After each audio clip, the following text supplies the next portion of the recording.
Greetings everyone and welcome back to 365 Days of Prog. Today we're going to be reviewing Mountain Fever by the band Subterranean Masquerade. Hi, my name's Naomi. I'm an avid progressive rock fan, but I'm a long ways from knowing all the prog albums out there. But this year, I'm gonna give it a try. This is 365 Days of Prog. There is much that I have to say about this album, but if there's something that's more than that, it's the amount of favorite bits from this album, so before anything, let's get right into that.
So I'm basically beating a dead horse here, but I'll say it again as I say it at every single instance that I can, and that is the fact that this list is saturated with an abnormal amount of Israeli prog albums. There is not that many prog albums from Israel, yet it still kind of dominates the list, at least in statistical terms, but not too much, and that's of course because most of the recommendations that I received came from Israeli people, seeing as I am myself Israeli and thus most of my acquaintances are from here. Now with that out of the way, the reason I find it important to actually mention this is because I find that there might be a slight problem with me listening to Israeli prog albums on here, seeing as they might have been chosen based on quality, but honestly I can definitely see the option of people choosing these albums for recommendations because of some sort of a subconscious patriotism. And combining that fact with the fact that today's mainstream Israeli progressive scene has a lot to do with metal music and progressive metal music,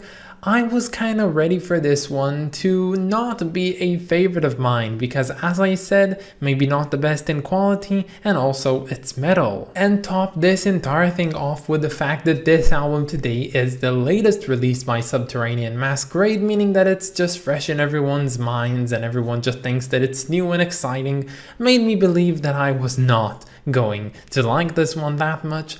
So when this album turned out to be a banger, I was in for a pretty big surprise. But before that, let's talk a bit of a backstory. So Subterranean Masquerade was formed back in 1997 as part of the second wave of prog in Israel, and that's even if you consider there was ever actually a first wave of prog in Israel. Nevertheless, they were founded by guitarist Tomer Pink. Now actually, I did manage to get the contact number of Pink, and I wanted to contact him and ask him a few questions about the band and this album, but unfortunately I had a couple of very busy days lately, so I couldn't arrange a time to talk, and thus I'll have to do this one based off of research from acquaintances and research online as a whole. Now this band, despite forming in 1997, would only make their recorded debut in 2004, and not with the usual studio album, but instead with an EP that contains 2 tracks called Temporary Psychotic State. And this one would also gain a lot of traction from fans and critics alike, and in another sense it would also prove to be very pivotal because it would be the first installment of the X trilogy. And the second installment of said trilogy would actually come just a year afterwards in 2005 in the form of a full studio release, now this time called Suspended Animation Dreams. Now let me tell you all that if Temporary Psychotic State did arouse the metal world, not only did Suspended Animation Dreams surpass it, but it totally delivered that big kick that everyone needed for this new and upcoming band. Now as for the makeup of this band, despite originating from the Holy Land, actually Tomer Pink made contacts with Counterpoint Studios in Salt Lake Valley in Utah,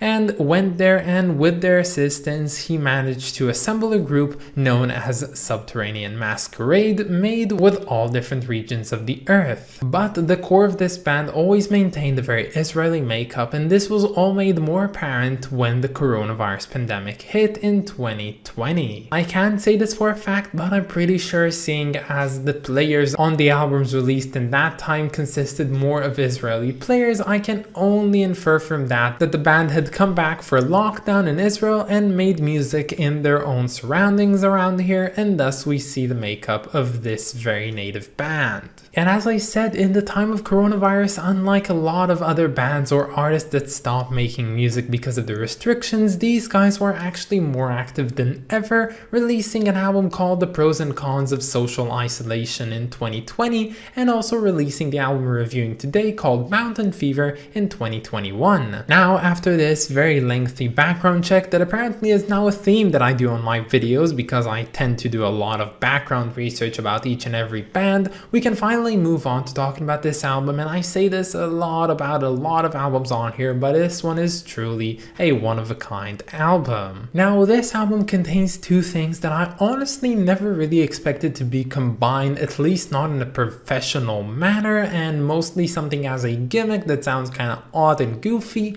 And those 2 things are, of course, the music of post-metal and a lot of various Jewish influences. Now, notice I say influences and not musical influences because there is a lot to do with Jewish culture on here that doesn't always have to do with the usual, klezmer types of orchestrations that you'd find with Ashkenazi Jews. The influences on here range from the entire Jewish world, with the different communities such as the Sephardi Jews or the Ashkenazi Jews or even the North African Jews, all with their unique sounds and tastes. And I think that it all is very much topped off in one particular song called Shema Evyonecha, which actually translates to God hear your poorest, and that's a very interesting prayer that is said in the holy day of Yom Kippur. And the combination of raw metal music that is so well constructed with a true original Jewish prayer done together on here is just